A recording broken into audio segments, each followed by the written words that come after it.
Hello friends, in that video we will discuss about addition of the two vectors. Vector addition can be performed by using following methods. Number 1, graphical method. Number 2, analytical method. Number 1, graphical method. In that method we will know about triangle law of the two vectors, parallelogram law of the two vectors and vector polygon law. First, triangle law of the two vectors. According to that law, if two vectors acting on a particle are represented in magnitude and direction by the two sides of a triangle in same order, then their resultant vector is represented in both magnitude and direction by the third side of the triangle in opposite order of the first two vectors. Here we have two vectors A and B. According to this law, to make triangle, we have to move A vector parallelly without affecting its direction and magnitude such that its initial point coincide with the terminal point of the B vector, and we get like that. Now, if we join the initial point of B and the terminal point of A, then we get the resultant vector which represent the sum of two vectors. Next is parallelogram law of the two vectors. If two vectors acting on a particle are represented in magnitude and direction by the two adjacent sides of a parallelogram drawn from a point, then their resultant vector is represented in both magnitude and direction by the diagonal of parallelogram drawn from the same point. Here we have two vectors A and B. We have to move any one of the vectors parallelly without affecting its direction and magnitude such that the initial point of two vectors are coincide. Now we have to draw two parallel lines of vector A and B. Then we get a parallelogram. Now the diagonal of the parallelogram represents the sum of the vector sum of the two vectors A and B. Here the diagonal is represent vector sum R is equals to A vector plus B vector. So this is the parallelogram law. Next is addition of more than two vectors, polygon law. If some vectors are represented by sides of polygon in same order, then their resultant vector is represented by the closing side of a polygon in the opposite order. Here we have A, B, C, D vector.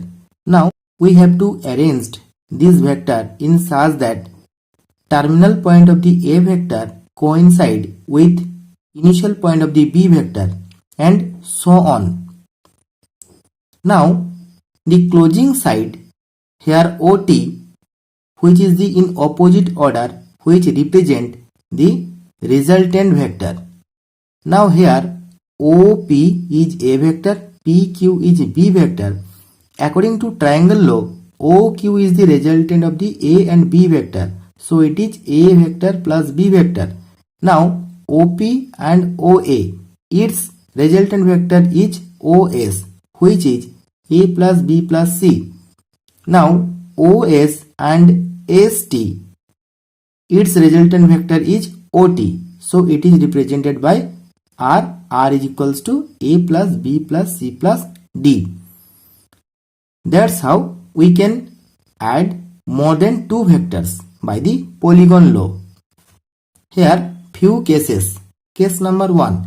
In a polygon, if all the vectors are in same order, then their resultant is a null vector.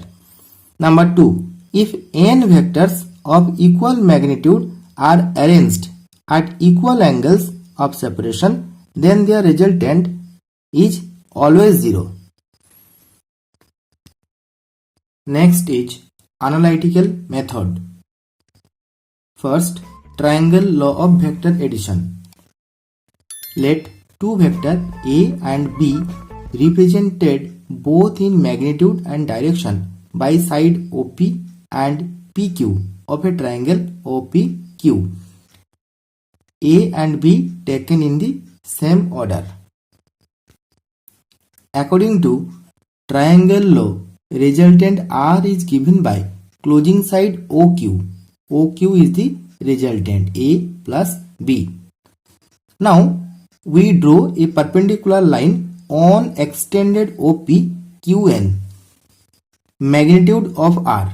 From triangle OQN we can write OQ square is equals to ON square plus QN square. Now ON means OP plus PN whole square.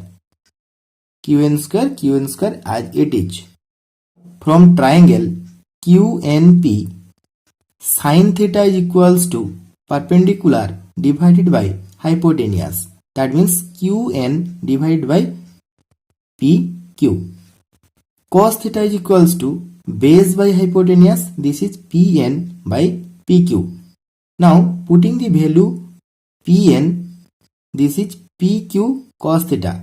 PQ means its magnitude is B, so B cos theta whole square.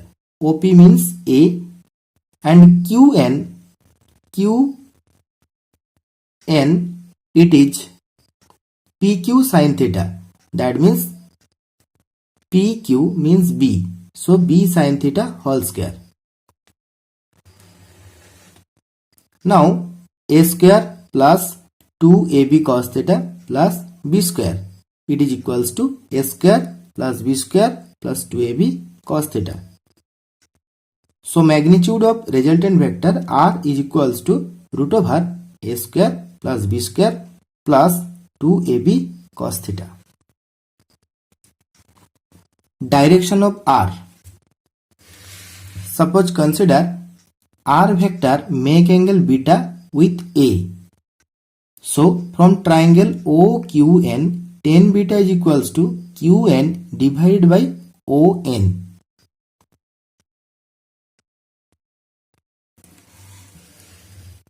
Now tan beta is equals to QN by ON. QN is equals to OP plus PN. This is OP plus PN. Now tan beta is equals to QN means B sin theta, OP means A, PN means B cos theta. So tan beta is equals to B sin theta by A plus B cos theta. Next, parallelogram law of the vector addition. Let two vectors A, B inclined to each other by angle theta represented both in magnitude and direction by the adjacent side of a parallelogram OPSQ.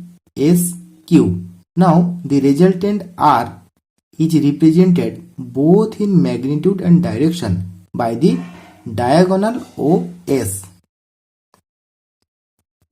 Now we draw ASN perpendicular on extended OP.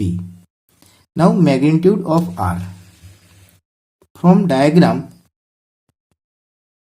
OS square is equals to, we can write ON square plus SN square from triangle OSN. Now ON is equals to OP plus PN whole square plus SN square. From triangle SNP, SN by PS, it is equals to sin theta. Again PN divided by PS is equals to cos theta. Putting the value here, we can get value of R square is equals to A square plus 2AB cos theta plus B square. Then the magnitude of resultant R is equals to root over of A square B square plus 2AB cos theta. Now direction of the R. If the resultant vector make angle beta with A vector, then tan beta is equals to SN divided by ON from the diagram. This is SN divided by ON. Now ON we can write OP plus PN. So tan beta it is equals to Sn by On. Now tan beta is equals to the value of Sn is B sin theta and On it is equals to A plus B cos theta. That means OP plus PN. OP is A, PN means PS cos theta, that is B cos theta. Thank you.